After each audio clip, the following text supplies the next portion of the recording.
करूयात। मुघल सम्राट औरंगजेब याच्या कबरीबद्दल आंदोलन केली जात आहेत। खुलताबाद इथे असलेली औरंगजेब याची कबर उखडून टाकण्याची धमकी अनेक हिंदुत्ववादी संघटनांनी दिली आणि त्यामुळे खुलताबाद इथल्या कबरीला त्या स्थानाजवळ पोलिसांचा बंदोबस्त जो आहे तो वाढवण्यात आलाय। राज्य राखीव दलाची तुकडी आणि राज्याचे जलद कृती दल देखील या ठिकाणी ठेवण्यात आले।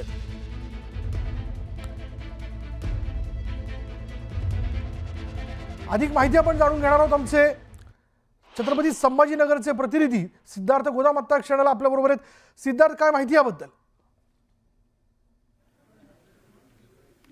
विशाल, निश्चितपणे औरंगजेब यांच्या कबरीबद्दलच्या जे काय वाद निर्माण झालेला आहे, आज पुण्यामध्ये मोर्चा निघालेला आहे आणि त्या कबरीबद्दल विविध वाद आता समोर येऊ लागलेले आहेत। त्यामुळे कबरीला मोठ्या प्रमाणात पोलीस बंदोबस्त देण्यात आलेला आहे। कबरीकडे येणाऱ्या रस्त्यावर SRPFची तुकडी बसवलेली आहे।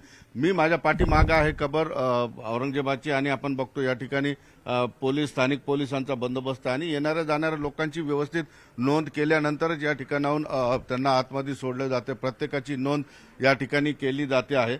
या ठिकाणी जरी बंदोबस्त असला तरी बाहेर जे कबरीच्याकडे येणाऱ्या दोन्ही रस्त्यांवर बॅरिगेटिंग लावण्यात आलेली SRPFची तुकडी असेल, QRTची तुकडी असेल, राज्य पोलिसांची तुकडी असेल, हा मोठा बंदोबस्त ठेवण्यात आलेला आहे। निश्चितपणे कबरीबद्दल जे काय वाद विवाद निर्माण झाले त्यामुळे या ठिकाणी पोलीस बंदोबस्त आजपासून जो आहे वाढवण्यात आलेला आहे। मी स्मारकाच्या ठिकाणी एक नोटीस तुम्हाला वाचून दाखवतो जी पुरातत्व विभागाने सांगितलेली आहे की हे स्मारक जे आहे हे स्मारक 1958च्या 24व्या प्राचीन स्मारकाने पुरातत्वीय स्थळे व अवशेष अधिनियमाद्वारे राष्ट्रीय महत्त्वाचे म्हणून जाहीर करण्यात आलेले। जर कोणी व्यक्ती या स्मारकाचा नाशधूस, स्थलांतर, हानी, स्वरूप बदल, खराबी वा दुरुपयोग करेल व याला धोक्यात आणेल ती व्यक्ती 3 महिन्याकरता कारावास किंवा 5,000 रुपयाचा दंड। म्हणजे ही इमारत जी आहे, इमारत आणि कबर ही संरक्षित आहे, केंद्र सरकारच्या संरक्षणामध्ये आहे। निश्चितपणे लोकांच्या भावना या प्रत्येक वेळेस वेगवेगळ्या पद्धतीनं या कबरीबद्दल समोर येत असतात, त्यावर वादविवाद होत असतात। मात्र या ठिकाणी कसल्या पद्धतीची गडबड होऊ नये यासाठी पोलीसचं बल असेल किंवा SRPFचे जवान आता या ठिकाणी तैनात करण्यात आलेले आहेत। विशाल, पण आता या सगळ्या वादानंतर आपण बघतोय आता विश्व हिंदू परिषदेकडनं याबद्दलची वक्तव्य केली जातात, वेगवेगळ्या हिंदुत्ववादी संघटना पुढे येताना दिसतात। या सगळ्या पार्श्वभूमीवर स्थानिकांच्या काय प्रतिक्रिया येताना दिसतात आणि म्हणजे या सगळ्या वक्तव्यांच्या पार्श्वभूमीवर आपण बघतोय की सुरक्षा व्यवस्था भले वाढवण्यात आलेली असली तरी एकूण काय वातावरण बघायला मिळतंय? विशाल, या ठिकाणी असे वाद झाले की निश्चितपणे थोडं तणावाचं वातावरण निर्माण होत असतं। हे काय पहिल्यांदाच औरंगजेबाच्या कबरीबद्दलचा वाद निर्माण झाला असं आपल्याला म्हणता येणार नाही। या आधी सुद्धा अनेकदा झालेले आहेत। थोडं तणावाचं वातावरण या ठिकाणी दिसतं। हे शहर खुलताबाद जे गाव आहे ते हिंदू मुसलमान दोन्ही गोविंदाने या ठिकाणी गेल्या अनेक वर्षांपासून राहतात।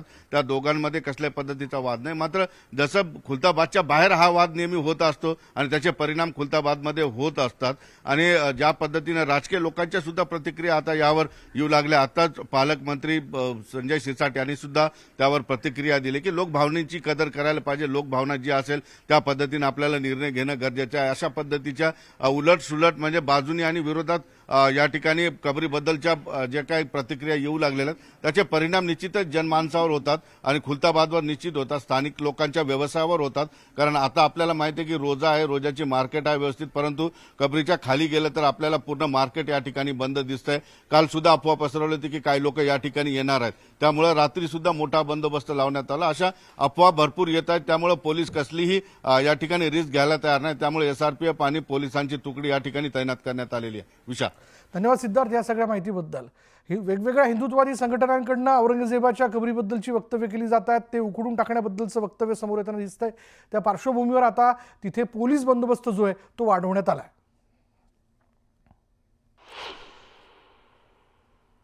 महाराष्ट्रात औरंगजेबाची कबर नको म्हणत आता विश्व हिंदू परिषद, बजरंग दल आक्रमक झाल्याचं बघायला मिळतंय। औरंगजेबाच्या कबरी विरोधात विश्व हिंदू परिषदेकडनं आता राज्यव्यापी आंदोलनाचा इशारा देण्यात आला।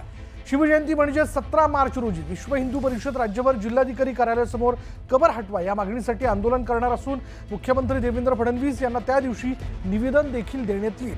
कबरीबाबत सरकारने निर्णय न घेतल्यास आम्ही बाबरी मशिदीची पुनरावृत्ती करू असा इशारा बजरंग दल आणि विश्व हिंदू परिषदेकडून देण्यात आला।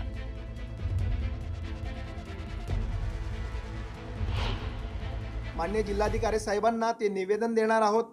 निवेदनात ती मागणी असणार आहे की ही औरंग्याची कबार जी महाराष्ट्रातच नव्हे तर भारतात कुठेही ठेवू नये यासाठी ही मागणी असणार आहे आणि तेही तीव्रतेनंतर सरकारने जर काही अपेक्षित कार्य केलं नाही तर विश्व हिंदू परिषद बजरंग दलाच्या मार्फत जसं 1990 आणि 92 साली अयोध्या येथे कार सेवा झाली आणि तो कलंकित बाबरी ढाचा पाडण्यात आला, तसंच प्रकारे छत्रपती संभाजीनगर येथे असलेल्या औरंग्याची ती कबर आम्ही पुढील काळात सरकारला सांगून त्या ठरवून त्या दिवशी त्या कबरीवर कार सेवा करू आणि ती कबर आम्ही उद्ध्वस्त करू।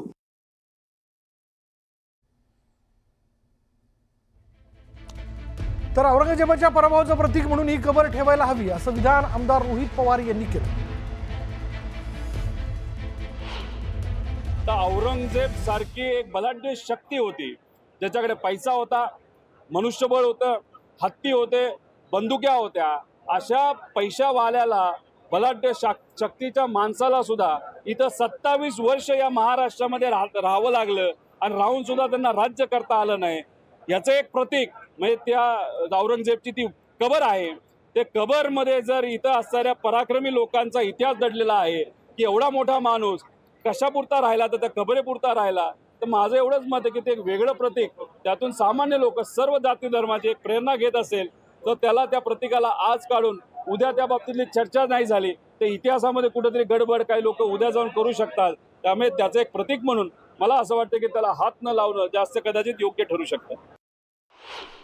बाबरीची पुनरावृत्ती होईल असं ते म्हणतात। औरंगजेबाची जी कबर आहे ती शिवाजी महाराजांचं जे शौर्य आहे आणि शिवाजी महाराजांचा पराक्रम जो आहे हा दर्शवणारी देखील ती त्या ठिकाणी त्यांची कबर आहे। आणि शिवाजी महाराजांचा मृत्यूनंतर 28 वर्षांनी औरंगजेबांचा मृत्यू झालेला आहे आणि अशा परिस्थितीत ती कबर त्या ठिकाणी जी आहे ही कबर म्हणजे इतिहासाचा एक महत्त्वाचा तो पुरावा पण आहे आणि दुसऱ्या बाजूला हिंदू म्हणून जी संस्कृती आपल्या देशामध्ये जी सांभाळली जाते, जी त्या संस्कृतीसोबत जो अध्यात्म आहे, जी परंपरा आहे, जी संस्कृती आहे, ती संस्कृती देखील आपल्याला जी शिकवण देते त्यानुसार आपण बोललं पाहिजे। विश्व हिंदू परिषद आणि बजरंग दल हे जर त्याचं अनुकरण करत असतील तर त्यांनी त्यांच्या या वक्तव्याचा आणि या स्टंटचा त्यांनी विचार करावा। रावणाने औरंगजेब जितका क्रूर होता आणि ज्या पद्धतीनं राज्यकारभार चालवत होता तेवढ्याच क्रूर पद्धतीनं आज देवेंद्र फडणवीस सरकार हे तेवढ्याच क्रूर पद्धतीने आज वागत आहे। औरंगजेबाचं स्टेटस ठेवल्याप्रकरणी अक्कलकोट पोलिसांनी कारवाई केली आहे। स्टेटस ठेवणाऱ्या 14 व्यक्तींच्या विरोधात गुन्हा दाखल करण्यात आलेला आहे। आमदार सचिन कल्याण शेट्टी यांनी विधानसभेत औरंगजेबाचे स्टेटस ठेवणाऱ्यांच्या विरोधात कारवाई करण्याची मागणी केली होती। त्यानंतर सोलापूर ग्रामीण पोलिसांनी ही कारवाई केली आहे। मैंदर्गी गावातील 13 जणांच्या विरोधात तर तालुक्यातील एका व्यक्तीच्या विरोधात हा गुन्हा दाखल करण्यात आला आहे। सामाजिक सलोखा बिघडवला जात असल्याचा ठपका ठेवत पोलिसांनी कारवाई केली।